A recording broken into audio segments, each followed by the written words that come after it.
அந்த இடத்தை பார்ப்பதற்கே மிகவும் பயங்கரமாக இருக்குமாம். அதிலும் இரவில் இங்கு மக்கள் நடமாட்டம் அதிகம் இல்லாமல் மிகவும் இருளாக காட்சி தரும்.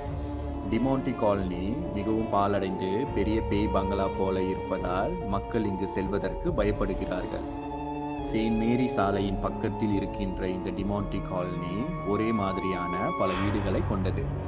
இந்த இடம் முழுவதும் 19ஆம் நூற்றாண்டில் சர் ஜான் டிமாண்டி என்பவருக்கு சொந்தமாக இருந்துள்ளது.